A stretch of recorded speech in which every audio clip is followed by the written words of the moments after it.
El canal natural de las gafas era la óptica. Fue lo que a nosotros desde el principio nos hizo focalizar nuestros esfuerzos en tener un posicionamiento de producto muy fuerte. Creo que en 2020 fue la última temporada que hicimos relojes, y menos mal. O sea, ¿en qué momento decís, joder, esto, Mr. Bojo va para arriba a tope y apostamos? De hecho, era gracioso porque en algunas conversaciones que teníamos con algunas tiendas nos decían, oye, ¿estáis mandando gente a comprar las gafas? Me preguntan. No. Nos centramos en una única figura que nos acompañase durante toda la campaña. En el 23 fue María Pombo, el año pasado fue Blanca Suárez. Enfocarse solamente en una persona, pues tiene ciertos riesgos, ¿no? Pero sin duda nos ha ayudado a mejorar nuestro posicionamiento. Uno de los grandes puntos diferenciales de Mr. Bojo respecto a otras marcas, el 100% de los diseños que hacemos lo hacemos in-house. Un 75% de nuestro catálogo son novedades. ¿Tú crees que se podría montar un Mr. Bojo ahora mismo, en 2025? ¿Qué consejo le darías? A mí no me viene bien, pero si tuviese que decir algo, ¿no?, que hubiese evitado hacer, sería...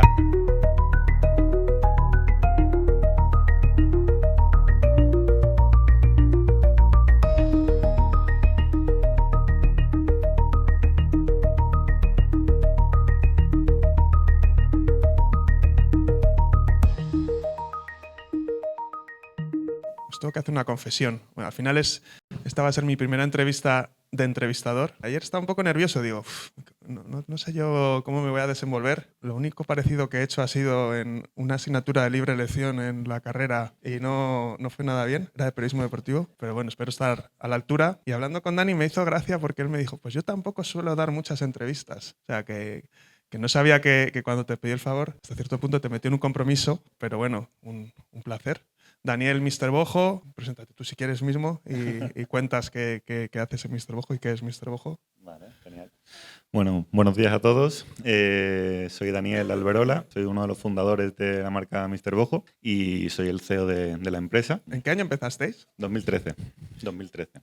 Verdaderamente la empresa empezó en 2013, pero el proyecto empezó un año antes. El proyecto empezó en 2012 porque fue la primera vez que hablamos de que queríamos hacer algo, ¿no? Que queríamos hacer algo y que creíamos que podía tener sentido. Y vamos a titular la entrevista de vender pescado a vender gafas. Pero cuéntame qué hay Eso no de me lo esa habías historia. dicho. Porque os conocisteis, ¿no? En el... Bueno, algunos de los que aún están en Mr. Bojo sí nos conocimos allí. La realidad es que yo terminé la universidad en Sevilla, yo estudié en Sevilla y empecé el último año de carrera. Estuve de becario durante el último año de carrera en una empresa, un grupo sevillano, que tenía una división, pues, de alimentación, en concreto de pescado congelado, en Bilbao. Y cuando terminé la carrera me ofrecieron quedarme en la empresa, pero me tenía que ir a Bilbao. Y bueno, esto fue antes de la película Ocho apellidos vascos, pero la realidad es que fue un punto muy, muy similar, ¿no? Porque no conocía absolutamente a nadie en Bilbao y me fui para allá con una mano delante y otra detrás.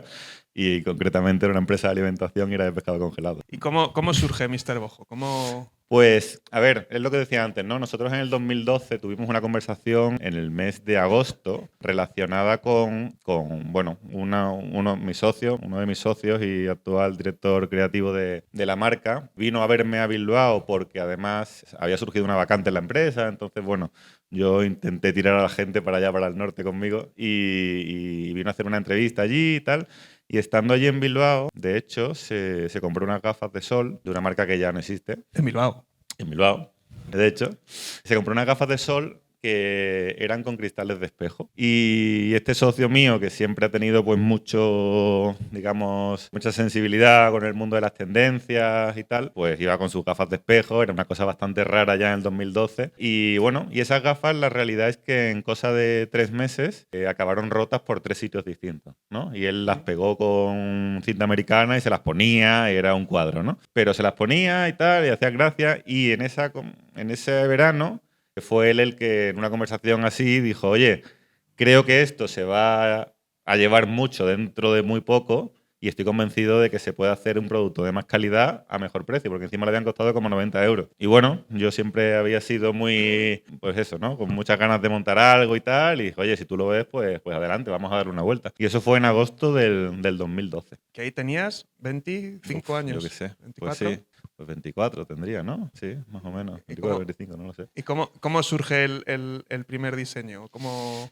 Pues, a ver, la primera cosa fue esa conversación. Luego es verdad que él empezó a trabajar conmigo allí en la empresa del pescado. Estábamos allí con nuestras movidas del pescado en general, etcétera. Y hubo como un viaje que siempre recordaremos, ¿no? Porque fue un viaje que tuvimos que ir a Vigo a ver, pues, una cosa que había llegado muy mal y había una movida allí. Y volviendo desde Vigo a Bilbao, porque está en el norte, no está todo cerca, está todo muy lejos, pero en ese viaje muy largo desde Vigo a Bilbao, surgió otra vez la conversación. Oye, vamos a hacer esto, vamos a ir adelante con esto, ¿no? Eso era como en noviembre, diciembre de 2012.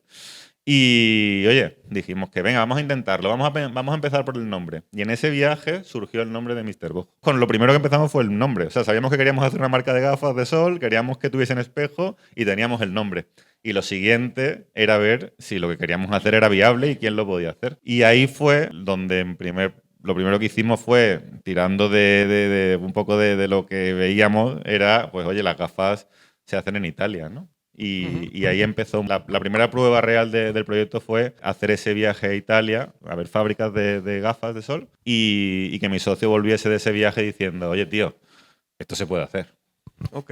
¿Y cuántas gafas fabricasteis de inicio? ¿Cómo fue Pues mira, un modelo solo? claro, no, la primera tirada, o sea, lo primero que hicimos, ahora parece fácil, ¿no? Porque ahora, en esa época, hace 12 años, parece que no es nada, pero es muchísimo en cuanto a muchos aspectos, ¿no? Y los AliExpress, los Alibaba, todas estas cosas, si existían, desde luego nadie los conocía. O sea, el hecho de tener una oferta de modelos y elegir color y ponerle tu nombre, eso no era viable en ese momento, ¿no? De hecho, hacer un diseño de gafas tenía un trabajo de sus 3, 4 meses. Vamos, lo sigue teniendo, de hecho, a nivel de diseño, a nivel ingeniería, ¿no? Incluso. Entonces, lo primero que hicimos fue coger unos modelos que un fabricante italiano ya tenía. O sea, ya esos Ajá. modelos nosotros aplicamos nuestros diseños a nivel de color, a nivel de colores de lentes. Pero lo primero que hicimos fue coger 3 modelos y aplicar colores, típicos pues colores de acetato y tal, y meterle colores de espejo de todo tipo, verdes, azules, rojos, amarillos, dorados, con un primer pedido que fue de 600 unidades, que de hecho en ese momento nos parecía que era una barbaridad y de hecho uno de nuestros socios, su padre tenía clínicas dentales y tal, y un poco el comentario era, oye, si no, pues mira, para los pacientes de mi padre que se las regalaremos, ya se las quedará alguien y ya veremos. Al menos esta inversión inicial la vamos a recuperar. ¿Y tardáis en venderlas? Tardamos en venderla prácticamente 3 semanas. En 3 semanas habíamos vendido todas las unidades. Habíamos hecho, antes de que acabasen esas 3 semanas, ya habíamos hecho una reorder de otras 600. Antes de que llegasen esas 600, habíamos cerrado 1200. Antes de que llegasen esas 1200, habíamos cerrado 4400. Y de repente llegó agosto, que Italia cerraba, porque era una cosa que nos dimos cuenta, que nadie trabajaba en el mes de agosto, pero llegó agosto y habíamos vendido pues prácticamente medio millón de euros. Y con una demanda que de verdad que estaba viva y que estaba en la calle y que la gente necesitaba gafas de espejo y en concreto pues Mr. Bojo entró muy bien en ese momento, ¿no? ¿Y ahí vendíais directamente al cliente final o fue un? Pues mira cómo es la cosa que después de 12 años también parece increíble, ¿no? Que sea tan poco tiempo, ¿no? Pero nosotros la primera web que tuvimos de Mr. Bojo era un WordPress sin tienda. O sea, nosotros montamos Mr. Bojo y decidimos en base un poco también a lo que veíamos, ¿eh? Pero ahora parece difícil de pensar por el mundo hackers y todas estas cosas que han pasado, ¿no? Pero nosotros lo primero que hicimos fue montar un WordPress en el que solamente había un catálogo con la idea de que las gafas de sol era un producto que había que probarse y Ujú. que de hecho ha ido mucho luego en nuestra filosofía, ¿no? Pero bueno, fue tal la demanda que tuvimos que montar un WordPress, un WooCommerce que permitiese comprar porque es verdad que nos llegaban pedidos de Estados Unidos, nos llegaban pedidos a nivel europeo de todos sitios, clientes de Galicia que iban a Jerez o llamaban por teléfono a tiendas de Jerez para comprar gafas y bueno, ¿no? Pues un boom desde luego que para nada lo esperábamos. Qué curioso. O sea, y ese es el motivo, porque yo siempre que os conozco desde hace muchos años, siempre me ha llamado la atención el foco en el wholesale, cuando alrededor siempre era todo en torno a las native brands, estas vertical brands. Porque bueno, unos años después pues nacen los Pompey, etcétera, de turno, que era solo online.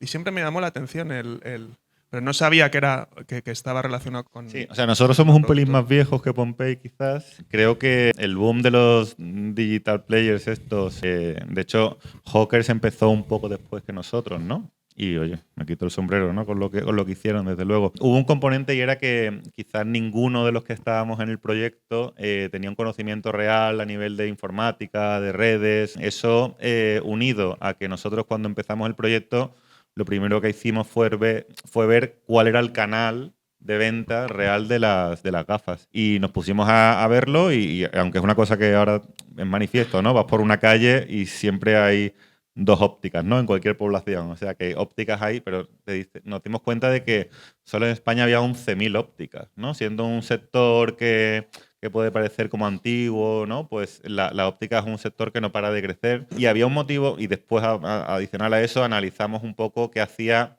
la competencia, que en ese momento la competencia eran marcas muy grandes, ¿no? Mucho más grandes que nosotros. Y es que la competencia, la venta web no la tenía muy desarrollada. O sea, el modelo de las gafas de sol, que luego Hawker, por supuesto, fue a darle la vuelta a eso, ¿no? Con un modelo mucho más, pues muy asociado a la promoción y tal. Pero la realidad es que incluso a día de hoy, para nosotros la facturación online supone menos del 9% del total, pero es que a nivel global la facturación online de gafas de sol no supera el 10-12% en ninguna empresa, quitando, insisto, excepciones como Pure Players Online, que trabajan mucho el mundo de la promoción y tal, que ahí, pues, igual que en casi todos los sectores, ¿no? Pero el canal natural de las gafas era la óptica. Y eso fue lo que a nosotros desde el principio nos hizo focalizar nuestros esfuerzos en tener un posicionamiento de producto muy fuerte. Es verdad que no solamente fue con la óptica, trabajamos muchísimo la tienda de moda desde el principio porque consideramos que, bueno, no lo consideramos, ahora decimos que lo consideramos, pero en ese momento es porque llegó. O sea, de repente nos llegaron tiendas de moda con renombre que querían tener nuestro producto. Porque eso sí que fue algo disruptivo, ¿no? O sea, no había mucha gafa Sí, de en hecho tienda de moda. de hecho no la hay. O sea, a día de hoy el posicionamiento que tiene Mr. Bojo a nivel nacional en cuanto a tiendas de moda, como gafas de sol, no hay muchas más marcas que hayan conseguido ese posicionamiento. O sea, la tienda de moda no entendía la gafa de sol como un accesorio natural, ¿no? Sin embargo, ahí estuvo mucho nuestro trabajo en cuanto a darle facilidades a los clientes. O sea, atenderlos. O sea, la gafa es un producto que no da muchos fallos, pero sí necesita como de una muy buena... Una venta más Sí, consultiva, ¿no? sí. Más... Y la realidad es que el producto se vendía fácil. O sea, no, la gente iba pidiéndolo, no había que hacer esa venta proactiva, sino que el producto es verdad que se vendía con bastante facilidad y eso pues a las tiendas les encanta, ¿no? Que alguien vaya pidiéndole el producto. De hecho, era gracioso porque en algunas conversaciones que teníamos con algunas tiendas nos decían, oye, ¿estáis mandando gente a comprar las gafas? Me pregunta. No sé ni cómo te llamas ahora mismo. O sea, no tengo tiempo de nada, no tengo tiempo de hacer eso, te lo aseguro, ¿no? Pero es verdad, ¿no? Funcionó bien y eso fue un poco también lo que nos hizo mantenernos, ¿no? Porque un producto como el nuestro, que era muy, pues, gafas de espejo, ¿no? Y de hecho la pregunta que nosotros tuvimos en el mismo 2013, agosto, era, joder, a ver qué pasa si ahora de repente los espejos no se llevan. Verdad que la tendencia aguantó un poco más y tal, pero nosotros sacamos, justo en la temporada esa ya de invierno, sacamos otros modelos que ya no tenían gafas de espejo. Y nuestro miedo era, oye, a ver qué va a pasar. O sea, a ver si las tiendas ya no van a querer comprarnos. Y al revés, o sea, las tiendas estaban esperando con ganas la nueva colección. Cuando consigues hacerte un hueco en el canal y ese canal y lo atiendes bien, lo tratas bien, no vives del hecho de que sea, oye, todo el mundo quiere comprarme, pues venga, no, ni te voy a ver, oye, compra por catálogo, no. Nosotros tenemos una fuerza comercial, la hemos tenido siempre, ¿no? Muy extensa, muy cercana, unos departamentos de staff que atienden mucho al cliente y eso es lo que en el canal wholesale, tanto de moda como de óptica, se valora mucho, ¿no? Y es lo que hace que es lo que hizo también que la marca pudiera tener un posicionamiento muy fuerte. Mantenemos clientes que estaban con nosotros en 2013 y siguen estando con nosotros. Y de hecho, los que no están es porque se han ido quedando en el camino, pero no hemos tenido clientes, no, algunos siempre hay, ¿no? Pero tenemos mucha fidelidad con los clientes y eso ha sido quizás por ese trato que hemos tenido del canal. Muy interesante. Porque entiendo que además, a la hora de tener esa estrategia de canal, va acompañada de una estrategia de costes, porque tenéis que tener el margen suficiente para poder ofrecer el producto en el canal y que... Sí, justo. O sea, y de hecho esta es la típica conversación que en estos 12 años hemos tenido con multitud de marcas que han ido a hablar con nosotros, que nos han pedido consejo, que hemos hablado para algo, o que estaban pegando un boom en online, ¿no? Y muchas veces era, oye, quiero empezar a vender en wholesale. Y de repente un markup del 1,8, ¿sabes? Desde los costes y dices, ostras, tío, tienes un problema aquí, ¿sabes? O sea, ha llegado el momento justo, pero si quieres hacer esto tienes que multiplicar tu precio igual casi por 3, ¿no? ¿Cómo voy a hacer eso, tal? Nosotros es verdad que tuvimos la suerte de que en el primer momento tuvimos eso en cuenta. O sea, nosotros tuvimos en cuenta...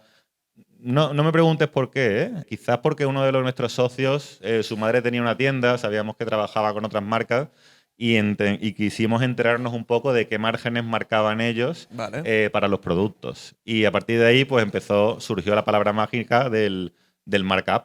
El markup era, pero con IVA o sin IVA, entonces tengo que restarle, dividirle, no sé cuánto, ¿no? Entendimos el concepto de markup, lo aplicamos, dimos un markup deep, ¿no? Luego ese markup ha tenido que ir aumentándose, es cierto. En otros países es tremendo, aquí pues es el que es. Pero es cierto que desde el primer momento, teniendo en cuenta que vendíamos un producto que era muy, muy económico, ¿no? Porque empezamos vendiendo las gafas a 50 euros y un producto de nuestra calidad se vendía pues, incluso por los 100 euros. Nosotros, al no tener prácticamente estructura, nos pudimos permitir tener unos márgenes muy bajos.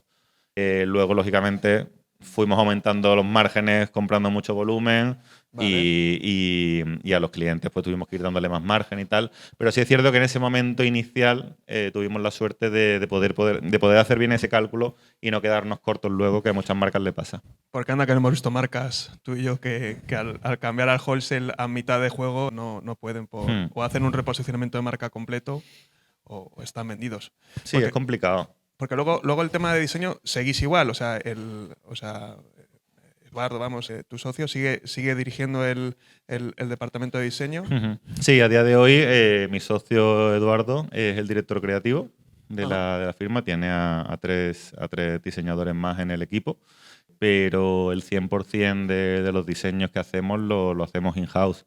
Y de hecho yo creo que es uno de los grandes puntos diferenciales de Mr. Bojo respecto a otras marcas de gafas o incluso de moda. En el moda también pasa, ¿no? O sea, nosotros muchas veces tenemos una cosa muy cercana a la moda y es que temporada a temporada sacamos un 75% de nuestro catálogo son novedades. O sea, la continuidad es muy escasa. Y eso no pasa ni en las gafas ni en la moda, ¿no? O sea, en la moda es verdad que la camiseta blanca que se habla, ¿no? Yo, de hecho, muchas veces con mi equipo tengo discusiones de, joder, a ver si conseguimos la camiseta blanca de Mr. Bojo, ¿sabes? Para intentar tener ahí un producto que nos suponga un porcentaje de ventas alto, ¿no? Nosotros cuando sacamos una colección, ninguno de nuestros modelos supone más de un 0,8% del total. Y eso es porque tenemos mucha variedad, sacamos mucha variedad y la esencia de Mr. Bojo está un poco el mensaje de darle a nuestro cliente la opción de que año a año compre o al menos conozca, ¿no? una novedad que además tiene la confianza, la certeza de que va a ir en línea con las tendencias del resto de la moda. Sí, interesante. ¿Y vais por temporadas? ¿Os habéis unido a la ola de los drops que tanto se lleva en moda? No. No, porque el drop es muy contrario al wholesale. O sea, es muy difícil. Quiero decir, sería maravilloso que pudiese ser, pero piensa que nosotros actualmente solo en España tenemos 1.500 puntos de venta. De esos 1.500 puntos de venta, yo tengo una fuerza comercial de 6 showrooms y 8 agentes propios que como mucho pueden visitar 3 clientes al día. Vale. Un día 4 como muchísimo, 2 la mayoría porque el catálogo es amplio, ¿no? Los drops, ahí hay un problema, ¿no? El hecho de que, o sea, tú a un wholesale no le puedes vender X y a las 3 semanas tener en tu web una cosa que no le has ofrecido antes. Y nosotros estamos trabajando un poco el tema de las cápsulas, pero cuando trabajamos las cápsulas, en diciembre del año pasado, cuando presentamos la colección, ya le dijimos a toda nuestra fuerza comercial, oye, va a haber 3 cápsulas, van a ser estas, van a ser en estas fechas, vais a tener los muestrarios estas fechas, los vais a poder ofrecer en estas fechas, ¿no? Vale. O sea, el tema del drop, a no ser que hagas y esté, pues eso, un poco preta por tres, ¿no? Que tú puedas tener ya la capacidad de decir, oye, esto lo saco en mi web y punto, ¿no? Eso al wholesale no le hace mucha gracia, siendo sincero, ¿no? Por tanto, somos más de colecciones, hacemos 2 colecciones al año y luego lo que sí trabajamos son cápsulas que a veces son propias o a veces son colaboración con alguna otra firma. Porque, ¿qué proceso, alguien que compre en una óptica vuestra gafa, o sea, qué proceso ha seguido? O sea, primero entiendo el diseño. ¿Hacéis un modelo de preventa con los comerciales o ellos No. venden directamente el producto Claro, fabricado? nosotros hacemos pronto moda, como se llama en moda, ¿no? Y eso es prácticamente la mayor parte de los accesorios que tienen que hacer pronto moda, porque es muy difícil que alguien, una tienda, 6 meses antes compre, pues yo qué sé. Bueno, ponme estos colgantes que los recibiré dentro de 6 meses, ¿no? Y te compro 10, no. Okay. O sea, no es algo, el accesorio normalmente, incluso por su propio nombre, ¿no? Suele ser algo que las tiendas dedican, en el caso de las tiendas de moda hablo, dedican una parte de su budget o lo que les sobra del budget, pero a no ser que sea una cosa muy, muy concreta, ¿no? O una cosa que ya como Mr. Bojo, que todos los años tienes X guardado para eso.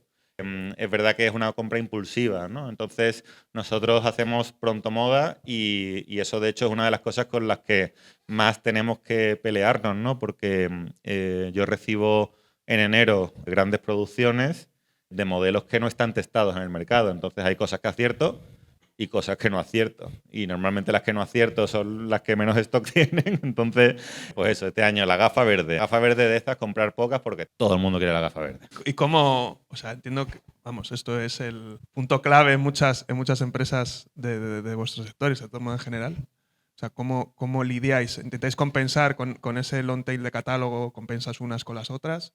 Sí, o sea, nosotros lo que hemos conseguido es tener un modelo de producción bastante dinámico en el que desde que lanzamos la temporada, mes a mes, vamos recibiendo reorders desde nuestros proveedores. ¿Y os dan opción a modificar? O sea, ¿compráis la capacidad, digamos, y tenéis No, opción de hecho, hay siempre 2 o 3 producciones que tenemos que cerrar sin tener un dato de venta aún. Es verdad que cada vez trabajamos mucho más el testeo de mercado. A ver, llevamos ya tiempo en esto, sabemos que la gafa verde no se vende tanto, pero a veces te equivocas, ¿no? Pero yo tengo una Mr. Bojo verde. Pues hay muchas producciones que tienes la obligación de cerrar sin tener aún datos manifiestos de venta, ¿no? Pero ese trabajo con mano a mano con los proveedores, controlando muy bien la cadena de suministro, pues si un tiempo normal, desde que cierras una reorder hasta que la recibes, está en 100 días, pues igual ya la puedes conseguir en 70, ¿no? Entonces, estás ahorrando ya ahí un mes, que bueno, que lo consigues gracias a tener esa relación muy cercana con proveedores y con acuerdos a largo plazo. Ok. Porque hablamos de gafas, pero cuando empezamos a trabajar juntos también hacíais relojes, que ya no hacéis, ¿no? Hicimos relojes, hicimos alpargatas, hicimos zapatos, hicimos carteras. Eso no lo sabía. Un error total. ¿Sabes qué pasa? Que quisimos correr mucho. O sea, quisimos correr mucho. Es verdad que el reloj era como el fiel compañero de la gafa, o eso pensábamos nosotros, pero era un accesorio más, ¿no? O sea, nosotros sabíamos que teníamos que ir por la parte de accesorios, sacamos los relojes, vendimos relojes, pero nos dimos cuenta que los relojes estaban vivos, entonces ya empieza a ser algo distinto, ¿no? De hecho, las tiendas de moda, incluso las ópticas que nos compraban, sacábamos gafas, vendían gafas, relojes y había ópticas que tenían alpargatas allí nuestras, ¿no? Pero ya empezábamos a ver que, de hecho, hicimos pruebas con toda esta categoría de productos y fue un error. O sea, fue un error. Creemos que si tuviese que decir algo, ¿no? que hubiese evitado hacer, sería haber aumentado la línea de productos, ¿no? Eso ahora cuando lo veo en perspectiva, en ese momento era muy manifiesto quizás porque estábamos en un boom y queríamos sacar cosas y tal, pero... Al entrar en moda, quizás, en la tienda de moda. Sí, era un poco eso, ¿no? El posicionamiento que teníamos en moda nos hacía que nos demandasen más, pero claro, es que en nuestro canal natural le estabas poniendo ahí tipos de productos que no tenían nada que ver con él, ¿no? Y de hecho, bueno, el hecho de dejar esas líneas de producto fue lo que nos hizo potenciar la línea de montura para graduar, ¿no? Que era el camino lógico, ¿no? Que, claro, o sea, la gafa de sol la tenías en las tiendas de moda, el graduado no lo podías tener, la óptica te lo demandaba, ¿no? Y bueno, de hecho, creo que en 2020, en la pandemia, la aprovechamos un poco también fue la última temporada que hicimos relojes, y menos mal, porque el mundo smartwatch ha sido el que se ha comido el mercado, ¿no? Pero bueno, son experiencias y Yo le regalé a mi mujer un reloj al mes de conocernos, un reloj Mr. Bojo, me lo decía el otro día. Digo, lo tengo que guardar entonces por si acaso en el futuro. algunos esto... funcionan. No. Curiosamente. No Había todos los uno, días. llegó a haber unos relojes que nos decían, oye, es que están explotando, explota, la caja explota. Digo, ¿pero explota cómo? Pero no, Sí. no, explota, se rompe. Digo, joder, pues yo qué sé, devolverlo, no sé. Sí, no, fue una aventura meternos en eso. Las alpargatas. Alpargata no sabía yo, fíjate. Sí, Yo sí. os cogí ya o nos conocía solo con De el reloj. hecho, ¿sabéis lo típico de las alpargatas? No fueron tan bien, que sabéis lo típico de la palabra, cuando contratas una alarma y te dicen cuál es la palabra del pánico. Sí. Las nuestras alpargatas, en todas las empresas. En todas las tiendas, en las oficinas que hemos tenido, incluso en mi casa, la palabra del pánico es alpargata. O sea que... Ojo, ladrones del mundo. Te va a tocar. Si escuchan alpargata, que sepan que es que viene la policía. No es que esté loco. ¿Y qué momento, un poco volviendo atrás, en qué momento os disteis cuenta de decir, un punto de inflexión? Con otros emprendedores hablo y es ver que mi primera zapatilla tal, que la lleva alguien que no conozco de nada y que habla muy bien de ella. O sea, en otros hablan de, la sacó X. Bueno, en vuestro caso solo han llevado a Mr. Bojo, Rosalía, o sea, gente muy top. O sea, ¿en qué momento decís, joder, esto... Mr. Bojo va para arriba a tope y apostamos? A ver, el mayor punto de inflexión que nosotros recordamos siempre fue esa segunda temporada. Eso es una realidad. Y fue en 2013, pero siempre nos gusta decirlo, ¿no? Porque creemos que de verdad fue lo que a nosotros nos hizo. A partir de ahí han pasado millones de cosas, pero esa segunda temporada, que fue cuando de repente sacamos unas gafas y que ya no tenían espejos, sino que eran gafas con unas lentes normales, verdes, grises, tal. Eso fue un gran punto de inflexión para nosotros porque fue donde vimos que el proyecto tenía sentido, ¿no? Y que había que continuarlo. Luego ha habido 1000 historias, 1000 apariciones, 1000 pedidos que de repente te llegan o tiendas, ¿no? Para mí, que soy me gusta mucho el mundo... Bueno, suena un poco mal decirlo, ¿no? Pero muy yankee, muy el mundo de Estados Unidos y tal. A mí cuando de repente Urban Outfitters nos contactó directamente para vender nuestras gafas, hicieron un mobiliario y montaron muebles de Mr. Bojo en 6 o 7 Urbans allí en Estados Unidos. Para mí eso fue para mí personalmente, aunque supuso una cantidad de ventas importante, pero sobre todo fue como, joder, que esto que es una cadena de referencia, ¿no? Hemos estado en otra, hemos estado en la Rinascente, hemos estado en Palacio de Hierro, o sea, hemos estado en Lafayette, o sea, hemos estado en centros muy potentes, pero para mí en concreto el tema de Urban me gustó mucho y lo disfruté mucho. En esa segunda temporada ya habíais dejado de vender pescado. O sea, estabais... Sí, no, claro. O sea, de hecho... ¿Cuándo lo dejáis? ¿Cuándo... Pues Eduardo, mi socio, lo dejó en julio, o sea, después de que la marca tuviese 3 o 4 meses. Y yo aguanté un poco más hasta diciembre porque llevaba más tiempo y tenía más compromiso. Y quería saber qué pasaba también, la verdad. O sea, no sabía si esto iba a seguir. Y bueno, lo aguanté un poco más, ¿no? Pero en enero del 14 ya nos instalamos aquí en Madrid. Y bueno, pues hasta ahora.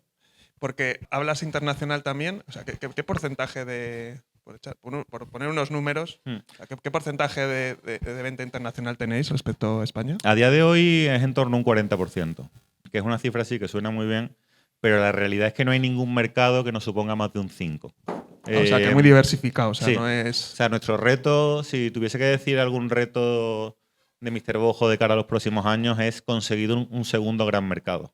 Es verdad que Colombia va por buen camino. O sea, Colombia es un mercado que está creciendo muy rápido, tiene un posicionamiento muy importante. Se ha abierto allí una primera tienda de Mr. Bojo a través de la distribuidora. Ya nos ha pasado en varias ocasiones, ¿no? De ir por algún país latinoamericano y de repente entrar en una boutique y que esté Mr. Bojo, ¿no? Pero no tenemos un mercado tan controlado como lo tenemos España, que nos esté generando una facturación muy fuerte. Y eso es o en concreto mi gran reto es conseguir desarrollar ese segundo mercado que de verdad tenga pues ya un porcentaje de facturación en torno a un 15 o un 20% del total. Es nuestro gran reto. Y queremos que sea Francia. O sea, nuestra idea desde hace ya 2 años estamos trabajando porque consideramos que Francia es el mercado que el natural quizás fuera LATAM, pero LATAM es muy diverso, ¿no? Y cada país es, a nivel todo, ¿no? Es un mundo, ¿no? Francia, por cercanía y por, sobre todo, la fuerza del canal óptico, creemos que sería el segundo mercado donde deberíamos crecer con fuerza.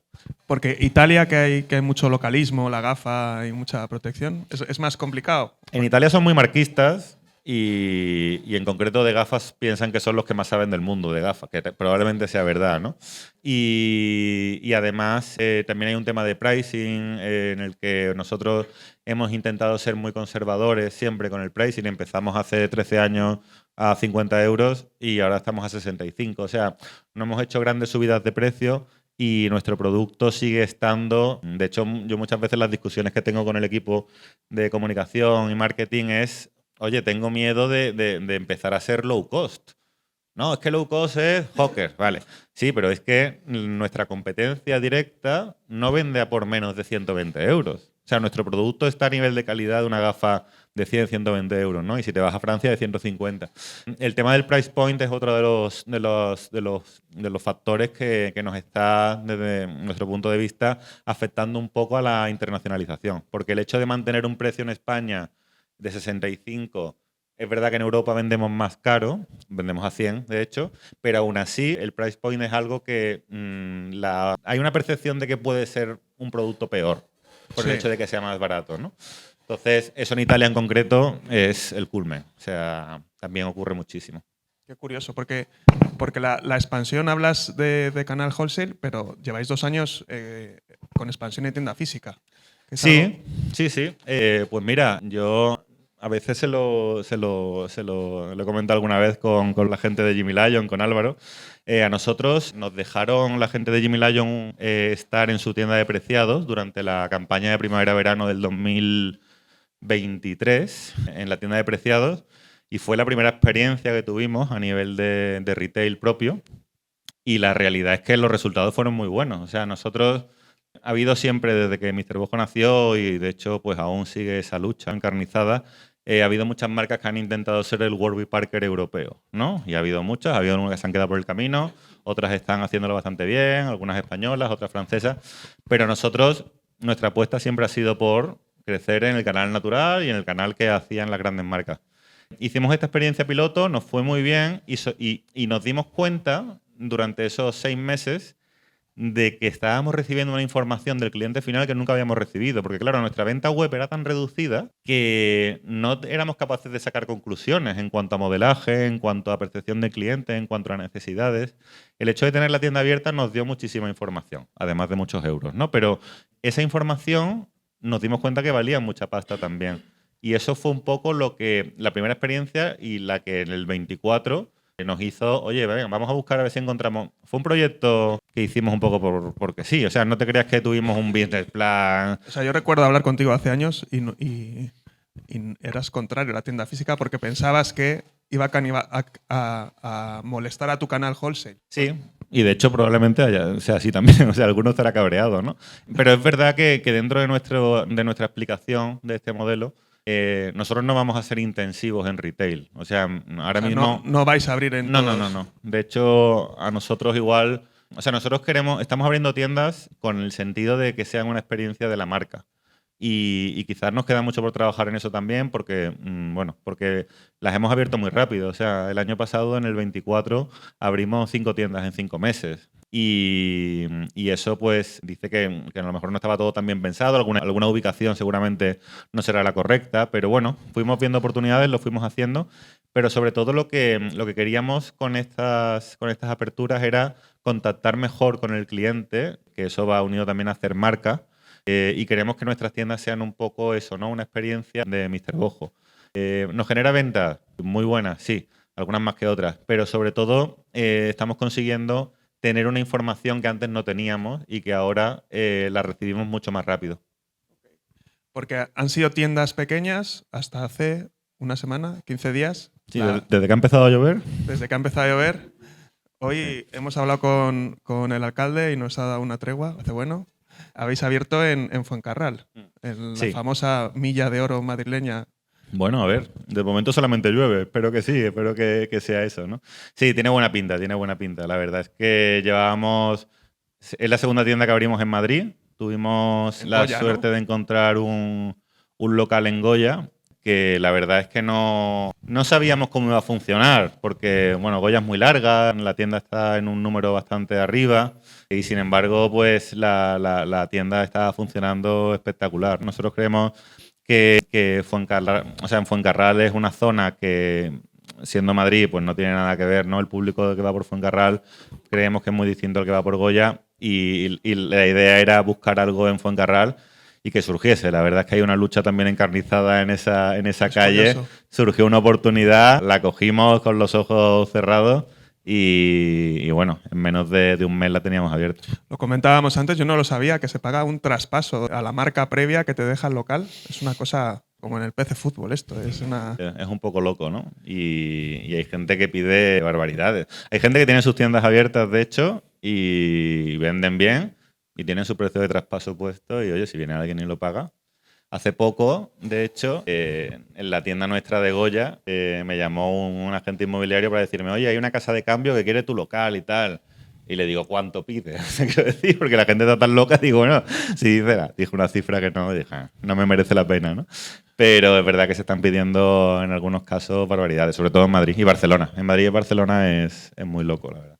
Porque hablando de ofertas y de precios, o sea, en algún momento, o sea, ¿os habéis planteado vender la marca? ¿Habéis pensado en uniros a algún otro grupo? ¿Ha habido...? Aquí siempre dudo si son procesos de venta o de compra. Es una cosa... ¿O realmente no os lo habéis planteado nunca y tenéis claro futuro? Somos realistas, quiero decir, ¿no? En nuestro modelo, si nuestro modelo fuera 100% retail, quizás no tendría tanto sentido el vender. Tendría más sentido pues, levantar capital para conseguir más tiendas, abrir más tiendas, abrir más tiendas, levantar más capital, abrir más tiendas, ¿no? Nuestro modelo no es ese. Nuestro modelo se basa en colocar nuestro producto en puntos de venta que ya están abiertos. Ujú. Y hay que ser realistas. O sea, el sector de la óptica no es un monopolio, pero es muy cercano o un oligopolio, ¿no? Entonces, es cierto que hay grandes cadenas o grandes firmas que tienen, digamos, las puertas abiertas del 60-70% del total de los puntos de venta del mundo. O sea, el pensar que tú solo vas a ser capaz de crecer a esos niveles, ¿no? A nivel internacional es muy complicado. ¿Nos lo planteamos? Sí, no tenemos prisa, también es verdad. O sea, nunca hemos hecho una ronda de inversión. No, los socios que montamos la empresa somos los socios que estamos. Montamos la empresa con 8.000 euros y 8.000 euros de capital hay. O sea, no hemos levantado nunca capital. Fíjate, pensé que en algún momento habéis levantado capital. No hemos levantado capital. Hemos jugado con los bancos, pero bueno, Eso para se eso iba a están. decir, porque sin un modelo, o sea, en un modelo de. O sea, será intensivo de cash flow el adelantar el dinero de los pedidos multimarca. O sea, es apalancado Sí. en banco, deuda puro. Sí, o sea, tuvimos nuestro culmen en el COVID, ¿no? Es cierto que ahora está la cosa mucho más regulada, pero bueno, siempre hemos trabajado con muchas líneas de circulante porque nuestros proveedores quieren cobrar antes y los clientes quieren pagar después, ¿no? Como el resto del mundo, ¿no? Pero en concreto en el sector nuestro, la forma de pago estándar es 30, 60, 90, 120, ¿no? Por tanto, sí tienes que jugar con bastante financiación de circulante. Más mérito todavía, no hacer rondas de inversión. Sí, bueno, quitan mucho tiempo también, me han dicho. O sea, alguna vez hemos tenido algunas conversaciones o sea, hemos tenido ciertos procesos que no han llegado a culminarse, ¿no? Y hemos tenido conversaciones y de hecho ya hubo un momento en el que dijimos, oye, por favor, que no, vamos a esperar. O sea, ¿cuál es nuestro objetivo, no? De hecho, un poco el plan que nos hemos marcado en los últimos meses ha sido el poder alcanzar esos 10 millones de euros de facturación. En el 26, ¿no? Estaba aquí buscando la chuleta. Que no Sí, llegaba en el 26. 26 y medio, pero 26 seguro. La idea es que podemos hacerlo solos, quiero decir. O sea, tenemos capacidad para hacerlo solos, queremos seguir viendo el proyecto, queremos seguir creciendo con el proyecto, pero tanto Eduardo como yo, que somos los dos socios ejecutivos en Mr. Bojo, nos gustaría ver Mr. Bojo en otro estadio, ¿no? Y en ese sentido somos conscientes de que existen estas alternativas donde, oye, Ray-Ban, Persol, cualquier marca que os pueda venir a la idea que no sea una licencia, eran marcas de un tío que se las vendió a alguien, ¿no? Y ahora se han convertido en bichos muy grandes. Por tanto, esa opción está ahí. Simplemente consideramos que aún no es el momento y creemos que podemos hacer aún la marca nosotros más grande. ¿Tú crees que se podría montar un Mr. Bojo ahora mismo, en 2025? ¿O el mercado ya está lo suficientemente maduro? O se tendría que hacer de otra manera diferente? O sea, si hubiera alguien en el público o alguien que nos escuche que esté diciendo, quiero ser Mr. Bojo, ¿qué consejo le darías? A mí no me viene bien, pero yo de hecho cuando veo ahora que hay tantísimas marcas, ¿no? Estas que comentábamos el otro día, ¿no? Que han surgido el streetwear, que hay ese boom, ¿no? Y que hay 6 o 7 que hacen cosas muy guays, pero en cierto modo parecidas. Yo ya lo he vivido. O sea, lo que pasa es que se han quedado por el camino. O sea, Mr. Bojo, ahora quiero decir, de esa época, así que suenen, es Hawkers. De esa época no queda mucha gente más, pero ha habido muchos por el camino. Ha habido muchos. Es que además entonces seguía una estrategia totalmente diferente. Yo conozco alguna de ellas. Era justo pues al hilo de Hawkers. O sea, creo que intentaban copiar más el modelo de Hawkers que un modelo más tradicional. Sí, eso nos alegraba, ¿no? Veíamos que al final esta gente, cuando iban copiando más, pues al que más nombre había tenido y el que más éxito había conseguido, ¿no? Entonces se centraban más en el mundo online. Es cierto que nuestra guerra es una guerra que cuesta mucha pasta. O sea, llegar a donde estamos nosotros, tener una red comercial como la que tenemos a nivel nacional o empezamos a tener en Francia, es muy costosa y tienes que tener pulmón y tienes que tener pulmón, por supuesto, a nivel financiero, pero tienes que ser paciente. Y por desgracia, yo he aprendido a ser paciente, pero he sido muy impaciente. Y lo normal cuando alguien empieza una marca es que yo lo he vivido, ¿no? Tienes esa impaciencia. Por tanto, montar algo como lo de Mr. Bojo, llegar a tener una red comercial y una red de clientes como la que nosotros tenemos, costaría mucho trabajo porque los pasos que hay que dar, los fichajes que hay, o sea, el personal, la rotación, o sea, es bastante costoso. Lo tenéis jodido. Bueno. En resumen. Porque vosotros seguís, digamos, teniendo separado al final emprender con un amigo es complicado, y hablo desde la experiencia de hace muchos años también. O sea, el que tengáis tan separado, tan dividido los roles, o sea, que al final es cada uno en su territorio y no os metéis en el del otro Yo creo que es parte del éxito ya no de la marca, sino parte del éxito de la empresa, del hecho de que la empresa siga viva, que la empresa siga funcionando, es el haber sido capaz de separar muy bien esos roles y admitir que los roles que te daban eran pues los que quiero decir, había que confiar, ¿no? En ese reparto de roles. En ese sentido, nosotros desde el primer momento, tanto Eduardo como yo, vamos, yo en concreto tenía claro que la parte de Eduardo a nivel creativo yo no era un sector, un nicho donde yo me quisiera introducir, porque aparte tampoco tenía conocimiento. Y a nivel comercial, ¿no? Porque al final esto, quiero decir, ahora ya no es así, ¿no? Pero esto empieza con quién compra, quién vende, ¿no? Y quién compra va asociado a quién diseña y quien vende va asociado a quién es el que recibe los pagos y paga, ¿no? Luego, lógicamente, esto se va extendiendo, ¿no? Pero sí es cierto que en todos estos años, ¿no? Hemos visto muchas marcas que han ido naciendo. Ahora también hay un boom, ¿no? En el que la figura del coceo, triple CEO, 4 CEO, ya no sé, sí. Dice, joder, es que por definición es muy complejo que haya 2 personas que tomen la última decisión, ¿sabes? Es casi imposible, ¿no? Nosotros eso lo tuvimos muy claro y a veces hemos acertado, a veces hemos errado, ¿no? Y yo creo que de hecho, como bien sabes, Eduardo es mi socio, mi mejor amigo, el padrino de mi hijo, yo del suyo, y sin duda eso ha sido gracias a tener muy claro qué es lo que cada uno hacía mejor para el proyecto. Y eso es muy difícil. Nosotros creemos que podíamos habernos ido así, porque, quiero decir, Eduardo no era diseñador, Eduardo estudió Derecho y ADE, igual que lo estudié yo. Y ahora tampoco es diseñador, es director creativo, lleva la dirección de compras, ¿no? Pero sí es cierto que supimos cómo hacer para que todo fuera encajando.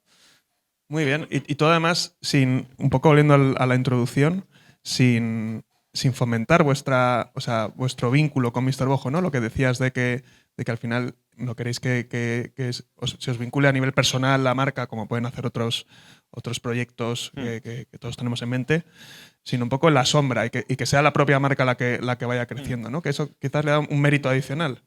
Hemos intentado siempre huir mucho de los personalismos. Dentro de Mr. Bojo hemos intentado, pues eso, ¿no? Hacer siempre que de lo que se hablase fuera de la marca, de lo que se hablase fuera de la empresa. Siempre hemos trabajado mucho el despersonalizar a la figura del fundador, porque considerábamos que de lo que de verdad había que hablar, de lo que de verdad tenía fuerza, era la marca. Al menos así es como lo vemos nosotros, o así al menos como lo vemos en nuestro sector. A lo mejor hay otros sectores en los que no funciona y es súper bueno que los CEOs estén en todos sitios y se hable de ellos y sean súper guay. Yo quiero decir, no hemos querido nunca tener eso porque considerábamos que, de hecho, creo que nos ha funcionado porque aún nos pasa que la gente que no nos conoce suficiente no saben si Mr. Bojo es española. Que no es que nosotros nos encanta que se diga que la marca es española, lo tenemos puesto en nuestro Instagram, pero sí es cierto que queríamos un poco globalizar, ¿no?, la marca, y para eso también hemos considerado que teníamos que despersonalizar a la figura de ese fundador con la marca. A mí me gusta esa filosofía. Porque el problema de personalizarlo tanto en la figura del CEO puede que en algún momento se desinfle, igual que se infla.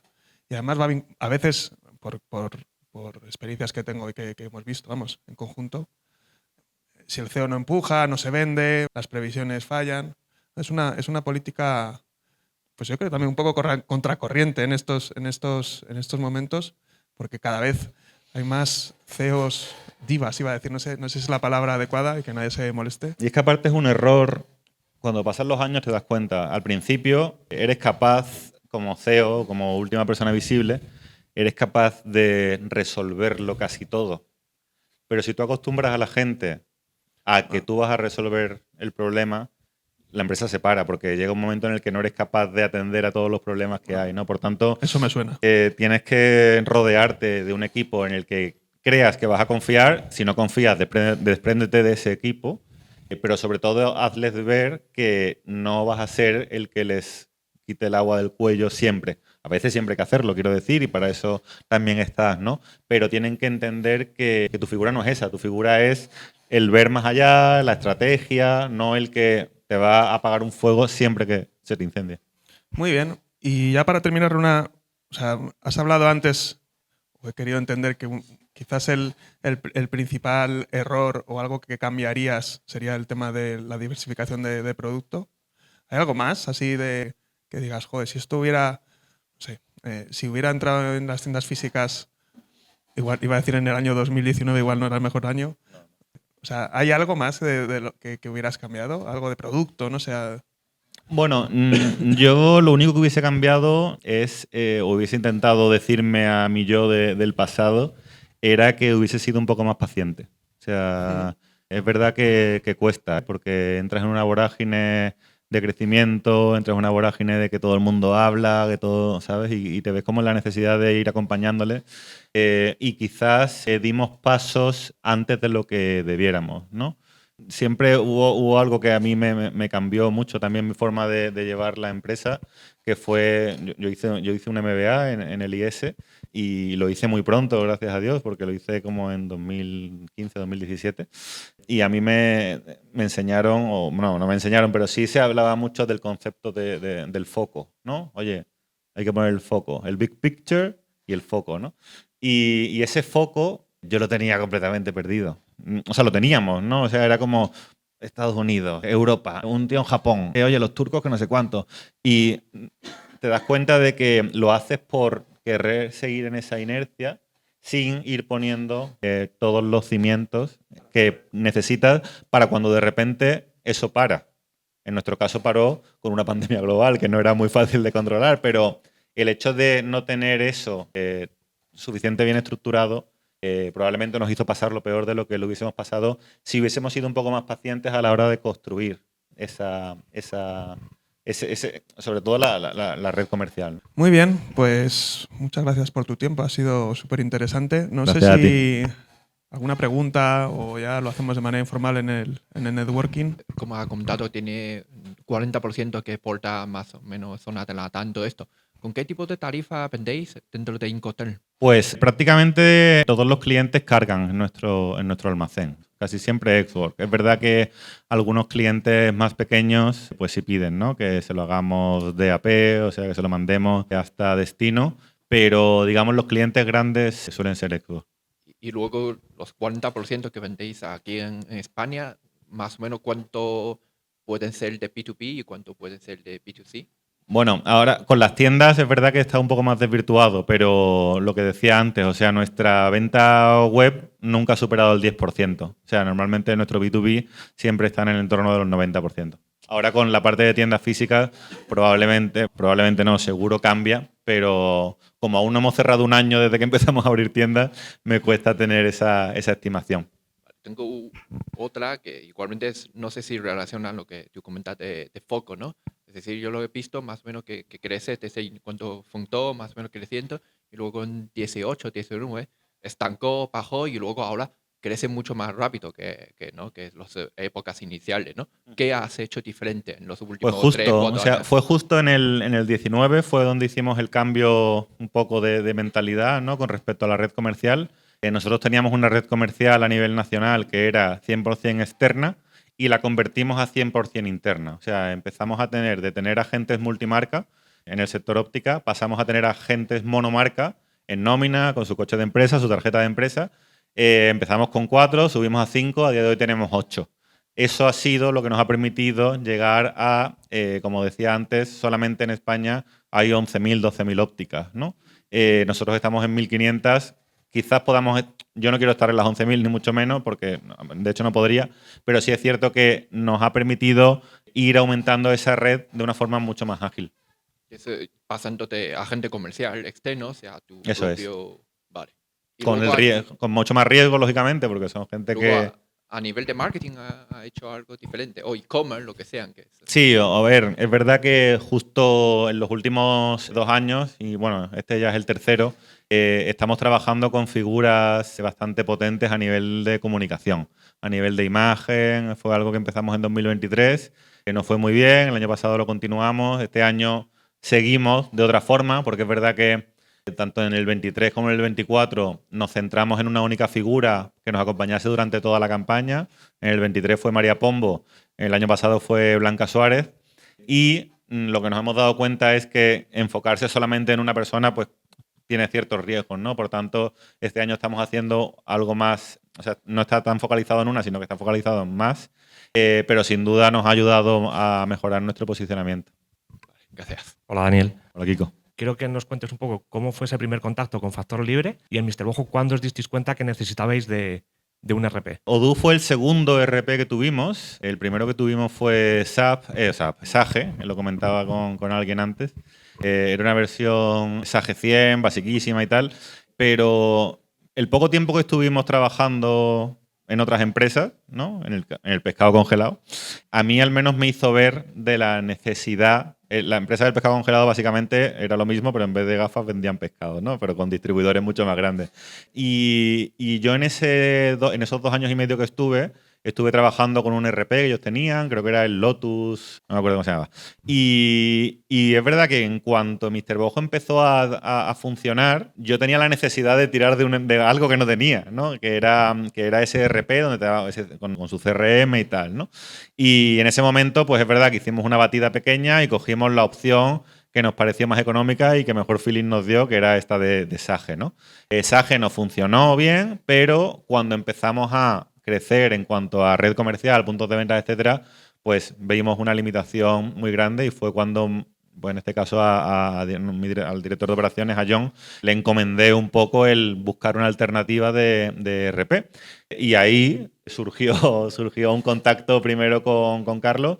Y la verdad es que dentro del discurso que había, porque en ese momento, que esto también va dentro de la parte de ser paciente o no, ¿no? En ese momento, en el momento que vivimos Odoo, nos presentaron Navision, nos presentaron Asapta, nos presentaron no sé qué, y que de hecho conocíamos también, pero fue como, oye, no, este no es el momento, ¿sabes? O sea, Odoo nos daba la posibilidad de adaptarse mucho más a lo que nosotros necesitábamos, que en ese momento era verdaderamente lo que necesitaba Mr. Bojo, es decir, alguien que se adaptase a nosotros más que nosotros al sistema. Eso nos pasaba con Sage, que nos teníamos que adaptar al sistema, pero nos pasaba también con las otras alternativas que veíamos en ese mismo momento que estábamos valorando Odoo. O sea, en la parte de Odoo, yo creo que ese punto que vimos súper a favor era que en el momento en el que nosotros necesitásemos una adaptación, podíamos pedirla. ¿Qué tal? Buenos días. Bueno, en Hola. primer lugar, enhorabuena por todo lo que estáis consiguiendo. Tendría como unas 15 preguntas para hacerte, pero bueno, me voy a focalizar en dos. Primero, has hablado de que estáis en 1.500 puntos de venta. ¿Cómo hacéis el filtrado para saber cuáles son adecuadas y cuáles no? Porque has hablado de que hay 11.000 puntos, seguro que los 11.000 no son para vosotros. ¿Cómo hacéis ese cribado? Y luego, en segundo lugar, ¿cómo gestionáis el mundo pricing con los multimarcas? Porque se sabe que no se les puede decir el precio que tienen que poner, se les puede dar un precio sugerido. Ellos tienen la libertad luego de poner el precio que quieran, incluso de hacer publicidad de vuestro producto, subirlo a marketplaces, con lo cual puede dañar también posicionamiento de la marca. Entonces, ¿cómo gestionáis esa parte también? Vale, mira, la primera, en la parte o sea, yo divido siempre los canales, canal moda, canal óptica. En el caso del canal moda, los 6 showrooms que tenemos están distribuidos a nivel nacional y el showroom es el que decide a quién vende y a quién no. Quiero decir, el showroom, te pongo un ejemplo, o sea, en Santander el showroom vende en una tienda súper buena que se llama Golf y hay una al lado que quiere vender, pero ya es el showroom el que decide. O sea, dentro de la parte del canal moda, nosotros le damos más libertad al showroom porque confiamos en su decisión. Por las marcas que maneja, porque conoce los clientes, porque sabe quién puede ser un buen pagador o un peor pagador, porque sabe que un cliente le está comprando menos. O sea, en el canal moda, nosotros ahí, que más o menos de esos 1.500, unos 400 son el canal moda, dejamos un poco de margen a nuestra fuerza de venta, que son estos showrooms independientes, ¿no? En el caso de la óptica, que en este caso tenemos nuestros delegados propios, nosotros lo que intentamos siempre es, como decía antes, en una misma calle puedes encontrarte 3, 4 ópticas. Nosotros no queremos estar en 3, 4 ópticas, queremos estar en una. O sea, intentamos trabajar mucho ese concepto un poco de exclusividad. Y ya solamente el hecho de tener 2 canales con 2 fuerzas de venta distintas hace que muchas veces se peleen, ¿no? Porque oye, y de hecho en poblaciones pequeñas, en una población de 7.000 habitantes puede haber 3 ópticas, pero lo normal es que no haya una tienda de moda. Pero si la hay, porque tiene X marcas, joder, ¿cómo no le vas a vender? ¿Sabes? Pero claro, el de la óptica en una población de 7.000 habitantes probablemente se enfade, ¿no? Entonces hay que ir lidiando. La realidad es que después de 13 años que llevamos lidiando este problema, no ha habido nunca un cisma brutal, siempre se han dado muchas situaciones, hemos tenido que pelearlas y no siempre es el que más compre, ¿sabes? No es, oye, pues venga, que se maten entre ellos, ¿no? O sea, si este compra más, pues que venda. No, intentamos siempre ir un poco en línea con lo que nos pueda aconsejar el showroom por un lado, nuestro delegado comercial, pero también el feeling del cliente con el cliente y ver que ese cliente pega con nosotros. O sea, nosotros hemos tenido clientes que a lo mejor nos compraban muchísimo, pero a nivel de imagen no nos sumaban. Pues, a ver, se le va dejando un poco morir a veces, ¿no? Porque dices, joder, es muy interesante, pero claro, es que a lo mejor te está fastidiando, ¿no? Otros clientes que pueda haber alrededor o que vean que tu marca está ahí. O sea, en moda, en óptica no pasa nada, porque óptica puedes ver la mejor óptica y la peor óptica y a lo mejor tienen las mismas marcas, ¿sabes? En el caso de moda, sí es cierto que una tienda, una boutique que tenga X marcas, no le interesa tener una marca que está vendiéndose en, pues, la tienda de accesorios básica de al lado, ¿no? Eso es más complejo. El tema precio, mira, nuestra guerra con los precios viene por el tema del discount. O sea, nosotros, por ejemplo, tenemos muchas movidas cuando cualquier tienda que vende nuestra marca se pone a vender en Amazon, en Mirabia, etcétera, y ponen descuentos. Porque eso sí nos genera un problema. Es verdad que nuestro producto, al venderse bien, el cliente no tiene tanto... O sea, primero que en la óptica, ¿vale? Por un lado, el precio de la montura siempre es muy relativo. ¿Por qué? Porque el óptico, de verdad, donde hace mucho negocio es con el tema de las lentes, ¿no? La montura siempre es como el accesorio de la lente. Lo que le interesa es vender la lente y las lentes tienen un precio más caro. En el caso de la moda, nosotros hemos tenido muchos clientes a día de hoy que venden nuestras gafas 10-15 euros más caras. Pues mira, no te voy a decir que no, ¿sabes? Es que me parece que es un poco... O sea, primero que no puedes decírselo, ¿no? Como tú decías, ¿no? A mí el problema me lo genera cuando estás vendiendo por debajo del price point que nosotros marcamos. Y ahí te digo, aunque no se puede, nosotros hemos mandado muchos emails y comunicaciones que serían ilegales. De hecho, hay veces, hay un caso muy claro, ¿no? En el sector óptico, que es una cadena, ¿no? En Valencia, que vende muchísimo online, todo a discount. Y este tío me decía, oye, tío, que esto que me estás poniendo es ilegal, que no me lo manden más. Y le digo, es que me da igual, ¿sabes? Es que no te voy a vender si vendes a este precio, ya está, no pasa nada. He puesto alpargata al final. Exacto, alpargata. Por ejemplo, mi lucha con Amazon, que es como hablar, bueno, es hablar con un robot, básicamente, es la forma que tengo para luchar contra que bajen los precios, es vendérselo más caro.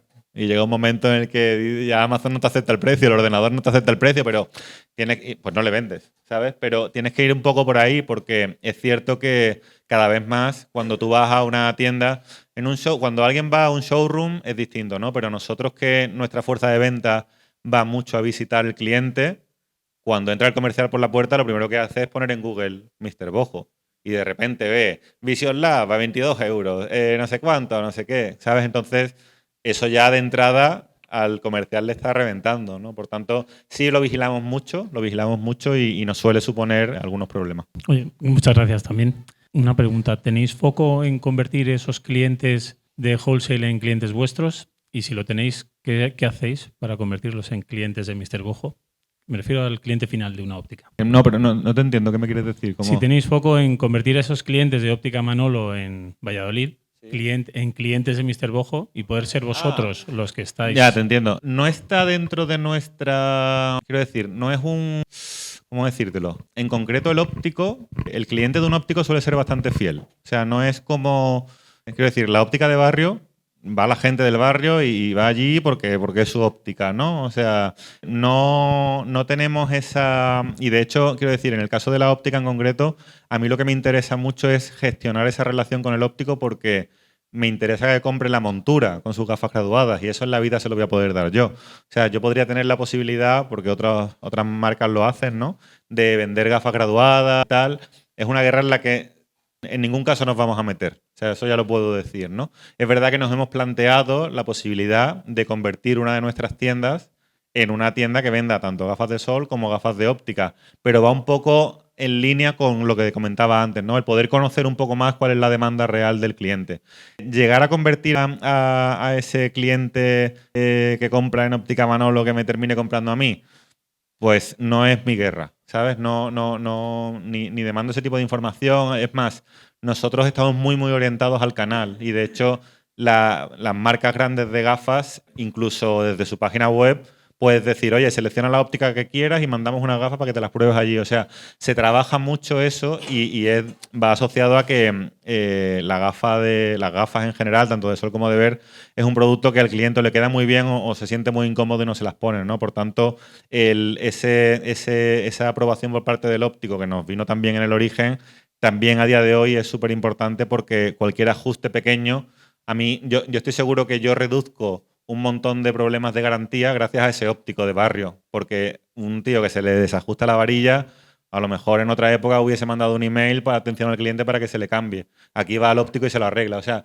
intentamos cuidar muy bien a ese canal para sin pensar en robarle al cliente, la verdad. Veo que estáis muy orientados al wholesaler, y además con orgullo, ¿no? Y cuidando el canal, ¿no? Y eso no siempre es tan normal.